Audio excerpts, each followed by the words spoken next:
वैष्णवी हगवणे आत्महत्या प्रकरणानंतर भुकुम हा परिसर प्रचंड चर्चेत आलेला पाहायला मिळतोय। कारण भुकुममध्येच या हगवणे कुटुंबाचं वास्तव्य होतं। त्याच घरामध्ये, भुकुमच्याच घरामध्ये वैष्णवी यांनी आत्महत्या केलेली पाहायला मिळाली आणि त्या सगळ्याच प्रकरणानंतर आता हा संपूर्ण परिसर जो आहे, या परिसरामध्ये दबक्या आवाजात का होईना पण हगवणे कुटुंबाची चर्चा चालू असलेली पाहायला मिळते। मी आता भुगाव आणि भुकुम या दोन्ही गावांच्या मधल्या अगदी वेशीवरती उभी आहे। आता आपण इथल्या नागरिकांच्या नेमक्या प्रतिक्रिया जाणून घेणार आहोत की इथल्या नागरिकांना या संपूर्ण प्रकरणाविषयी माहिती आहे का आणि त्यांना स्वतःला या संपूर्ण प्रकरणावरती नेमकं काय वाटतंय हे जाणून घ्यायचा प्रयत्न करणार आहे। ताई, तुम्हाला वैष्णवी हगवणे मृत्यू प्रकरण माहिती असेल, हुंडा मागितलेला होता खूप आणि त्यामुळे आत्महत्या केली। महिला म्हणून काय वाटतं याच्याकडे?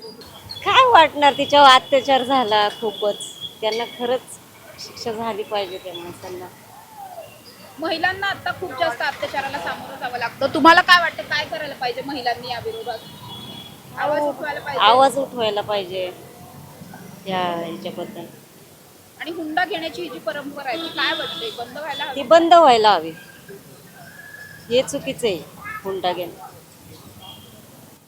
हुंडा घेऊ नये असं सांगताना अनेक महिला आपल्याला पाहायला मिळतात। तुम्हाला काय वाटतं ताई?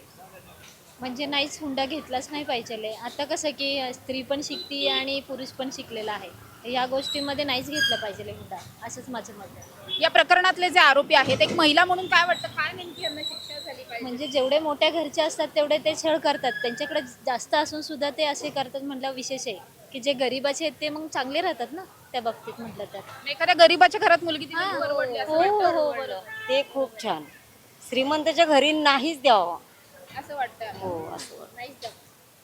नक्कीच या प्रकरणानंतर ही एक नवीन मानसिकता तयार झालेली आहे की गरिबांच्या घरामध्ये मुली नाही द्यायला पाहिजेत। काका, हुंडाबळीच्या केसेस सध्या वाढलेल्या आहेत। या प्रकरणात वैष्णवी हगवणे मृत्यू प्रकरण एक झालं, त्यांनी हुंड्यामुळे आत्महत्या केली। तुम्हाला काय वाटतं, हुंडा घ्यायला हवा की नको? होणं पहिल्यापासून नकोच हे तर, पण काय आता लोक नाही त्याच्यावर हे होत, त्याला काय करायचं आता? पैसे घेऊन सगळे लोक एवढी हे करतात म्हणलं का त्याला काय आता हे? हा? हा एवढा हुंडा घेतला, हे केले आणि मारली तिला म्हणलं काय हे पैसेवाले असेच झाले। मग गरिबांच्या घरात आता मुली द्यायला पाहिजेत असं वाटतं का? हो. गरीब कधी ऐकतच नाही, गरीब ऐकत नाही बाळा। हे श्रीमंत माणूस होता, श्रीमंत म्हणजे काय पुढारी झाला, अमकं झालं, एवढा पैसा खाला, काय काय उपयोग आहे का मारून त्याचा? चांगलं झालंय का त्यांचं? हा, त्यांना सोडूच नाही, मी म्हणतो सरकारने आता तुम्ही सोडूच नाही। सरकारने मी तर फाशीचा कायदा काढायला पाहिजे, तर जे असं बंद होणे तसं बंदच होऊ शकता ना। तुम्ही किती हे करा, सरकारने हा फाशीचा कायदाच काढायला पाहिजे, त्याच्याशिवाय हे बंद मारामारी हाणारी वाटत नाही। तुम्ही काय आता त्यांना ठेवणार, त्यांना उलट संरक्षण, त्यांना खायला मटण मच्छी संरक्षण, त्यांना ठेवायचं याच्यामध्ये काय मच्छीच्या कोठडीमध्ये ठेवा बोलत ठेवता का? सरकार ठेवतो का त्यांना? मच्छीच्या त्यांना त्यांच्याला पंख्याची इशी त्यांना काय करते, पण त्यांना सरकार याचा नेत्याचा हात आहे म्हणून करतात ना, असंही त्याचं दुसरं काय तेव्हा गरीबाला जेवढं दिन लोक गरीबाला सुद्धा ऐकत नाही ना। गरीब आहे, त्यांना सुद्धा हे करायला लागले, गरीबालाच म्हणतो दिलं तर चांगलं होते। आणि तुम्ही श्रीमंत बघता काय झालं श्रीमंताचा, आता काय झालं? मुलींनी बी तसं राहिलं, पण आम्हाला गरीबाच्या हा. घरात नकोच, मुलींनी बी तसं वागायला पाहिजे की आम्हाला गरीबाच्या घरात द्या, व्यवस्थित बघून द्या, पण हे पैशावाला देऊन सगळं काही जीवाची हे नाही असं आहे। नक्कीच या परिसरामधले अगदी ज्येष्ठ नागरिक सुद्धा, ज्यांच्या काळात खरं तर हुंड्याची प्रथा ही खूप जास्त रुजलेली होती, त्यांना सुद्धा आता असं वाटतंय की खरं तर ही हुंड्याची प्रथा जी आहे ती बंद व्हायला हवी, हुंडा नाही घेतला पाहिजे आणि जे कोणी हुंडाबळीच्या प्रकरणांमधले आरोपी आहेत यांना फाशीची शिक्षा झाली पाहिजे असं सांगताना इथले ज्येष्ठ नागरिक सुद्धा पाहायला मिळतात। काका, हुंडाबळी केला एका महिलेचा या हुंडा तर नव्हतं घ्यायला होता, पण त्यांनी घेतला काय ते चुकीची केली, जास्त सांगू शकत नाही, मी जास्त काय बोलत नाही आता। बरोबर, इन जनरल आता आपण जर पाहायला गेलं, हे एकच प्रकरण नाही मात्र अशी अनेक प्रकरणं समोर येत आहेत। काय वाटतं, समाजात थोडी प्रगती व्हायला पाहिजे आता या प्रकरणावरती? हो व्हायला पाहिजे ना, प्रगती व्हायला पाहिजे ना। काय ते हुंड्याचे बळी कमी झालं पाहिजे, हुंड्याचं कमी झालं पाहिजे असं आहे, बाकी नाही एवढं सांगायचं मला, बाकी नाही। मी आता भुगावमध्ये आहे, भुगावमधले काही ज्येष्ठ नागरिक आहेत, ज्येष्ठ नागरिकांशी खरं तर बोलणार आहोत। तर जर आपण पाहिलं तर वैष्णवी हगवणे मृत्यू प्रकरण झालं, त्याच्यानंतर हुंडाबळीचा एक मुद्दा चर्चेत येतोय। काय वाटतं तुम्हाला, हुंडा घ्यायला हवा नको, कसं असायला हवं? काळात कसं होतं? आमच्या काळात तसं हुंडा बिंडा काही नव्हतं. आता चाललंय तसं बरोबर नाही. तुम्हाला काय वाटतं एकंदरीत अनेक मुलींना या सगळ्यामुळे सासरी जाऊन छळाला सामोरं जावं लागतं, त्यांना खूप मारहाण होते, सगळं होतंय. काय वाटतं तुमच्या घरात मुली असतील, नाती असतील?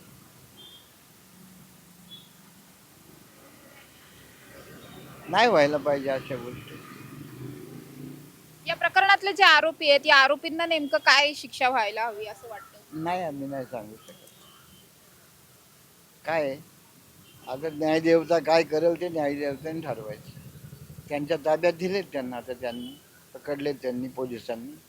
पण कायदे कडक व्हावेत असं वाटतं या हा कायदा कडक व्हायलाच पाहिजे. कायदे कडक व्हायला हवेत असं इथले नागरिक सांगतात. तुम्हाला काय वाटतं काका या प्रकरणात? कायदे कडक व्हायला. अनेक मुलींचे या सगळ्यामध्ये जीव जात आहेत. हे आत्ताचंही प्रकरण पाहिलं तर जवळपास 1-1.5 कोटी खर्चून लग्न केला होता, हुंडा दिला होता, तरी सुद्धा जीव गेला शेवटी त्यामध्ये. हो. काय वाटतं एकंदरीत कसं असायला पाहिजे ते इथून पुढे तरी? पुढे स्ट्रिक व्हायला पाहिजे मुलींच्या बाबतीत तरी. स्ट्रिक्ट व्हायला पाहिजेत कायदे असं इथले नागरिक सांगताना पाहायला मिळतात. काका या प्रकरणानंतर असं कुठेतरी वाटतं का की एक वेळ गरिबांच्या घरात मुली दिलेल्या चालतील? हो बरोबर आहे ना. श्रीमंताच्या घरात दिला की असंच होतं ते. गरिबाच्या मुली गरिबाच्याच घरात द्यावा असं वाटतं. असं. मुलींना पण तुम्हाला काही सांगायचंय ज्या मुली आपल्याला बघत असतील? कारण आता मुलींनाही असं वाटतं कुठेतरी की असंच हवं तसंच हवं असं मुलींच्याही काही अपेक्षा असतात. वाटतं ना. त्या मुलींना काय सांगाल तुम्ही? काय सांगायचं, त्यांनी पण थोडासा विचार करायला पाहिजे ना. आपण काय करायचं काय नाही, कोणत्या पद्धतीने करायचं, सगळा विचार घेऊन करायला पाहिजे. या प्रकरणातले आरोपी सध्या अटक आहेत, पण या आरोपींना काय शिक्षा व्हायला हवी किंवा या प्रकरणातले असे जे आरोपी असतात नाही ते आता ते हुंडाबळी आता ते कोण ठरवणार? ते पोलिसांचं जे काय त्यांनी हे केलं असेल किंवा तिकडं कोर्टामध्ये कशा पद्धतीने केस चालन किंवा कोणत्या पद्धतीने काय होईल त्याच्यावरती ठरवतील ना. कायदे कडक व्हायला. कायदेकडे व्हायला. नक्कीच या प्रकरणातले जर आपण पाहिलं तर कायदे हुंडाबळीच्या संदर्भातले जे कायदे आहेत ते कायदे कुठेतरी कडक व्हायला हवेत असं सांगताना हे आपल्याला पाहायला मिळतात. काका सध्या वैष्णवी हगवणे मृत्यू प्रकरणानंतर हुंडाबळीचा मुद्दा एक चर्चेत आलाय. अनेक हुंडाबळीच्या केसेस समोर येतात.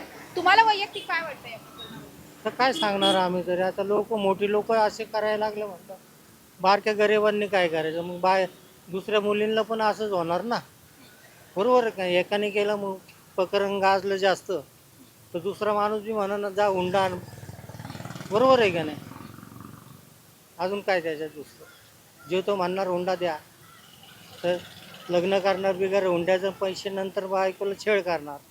हुंडा आणा आमचा हे करा, गाडी द्या, टू व्हीलर द्या किंवा त्याची परिस्थिती जशी असेल तशी मागणी करणार तो. म्हणजे दुसऱ्या मुलीला पण तसंच छेड होणार ना. मग आता या प्रकरणानंतर कुठेतरी गरिबांच्या घरात मुली द्याव्यात असं वाटतं? असं वाटतं म्हणजे कसं, आता जे पैशावाले ते गरिबाच्या घरात मुली देणारच नाहीत ना पहिली गोष्ट. बरोबर आहे का? एखादं कसं गरिबाचं असलं आणि मोठ्याचं प्रेम प्रकरण असलं तर ते लपडं वाचलं तर होऊ शकते. नाही तर असं मोठ्याचं कोण देणारच नाही ना. बरोबर. आपण बघतोय की एक वेळ श्रीमंतांच्या घरात मुली देऊ नका, गरिबांच्या घरात मुली दिल्या तरी चालतील असं एक मानसिकता जी आहे ती कुठेतरी या प्रकरणानंतर उदयास येताना आपल्याला पाहायला मिळते. संपूर्ण मुळशी तालुक्यामध्ये खूप दबक्या आवाजात या प्रकरणाची चर्चा चालू आहे. कारण राजेंद्र हगवणे हे जर एक नाव पाहायला गेलं, हे व्यक्तिमत्व जर पाहायला गेलं, हगवणे कुटुंबाचं या संपूर्ण मुळशी तालुक्यामध्ये प्रचंड मोठं प्रस्थ आहे. नामदार कुटुंब म्हणून हे कुटुंब खरं तर प्रसिद्ध होतं. मात्र या सगळ्याच वैष्णवी हगवणे आत्महत्या प्रकरणाच्या नंतर सगळंच जे नाव आहे ते आता धुळीला मिळालेलं आहे आणि या प्रकरणामुळे हुंडाबळींचा मुद्दा पुन्हा एकदा चर्चेत आला. आणि याच मुळशी तालुक्यामध्ये बिग फॅट वेडिंग आपण ज्याला म्हणतो तशा पद्धतीची आलिशान इव्हेंट टाइप्स लग्न होताना दिसतात. या मुळशी तालुक्यामध्ये हुंड्यांचे बळी अनेकदा याआधी सुद्धा गेलेले पाहायला मिळतात. त्याच मुळशीतले लोक आता कुठेतरी हुंडाला बंदी घाला असं सांगताना पाहायला मिळतात. हुंडाबंदीच्या विरोधातले जे काही कायदे आहेत हे सगळे कायदे सुद्धा कडक करा असं सांगताना दिसतात. त्याचबरोबर श्रीमंतांच्या घरात मुली देण्याऐवजी गरिबांच्या घरात द्या असंही सांगताना दिसत आहे. कॅमेरा पर्सन निलेश सह Samruddhi Jadhav, top news Marathi, Pune. Technical आणि इंजिनिअरिंग एज्युकेशन देणारी नामांकित university BTech electronics and computer engineering 2025-26 या शैक्षणिक वर्षासाठी रजिस्ट्रेशन सुरू. पात्रता गणित विषयासहित इयत्ता 12वी उत्तीर्ण. प्रत्यक्ष इंजिनियर्स कडून टेक्निकल आणि इंजिनिअरिंग शिक्षण. जागतिक प्रकल्पांचा अभ्यास, ग्लोबल करिअर घडवण्याची संधी अशा वैशिष्ट्यांनी सुसज्ज अजिंक्य DY Patil university, the innovation university. संपर्क 83 29 14 26 65.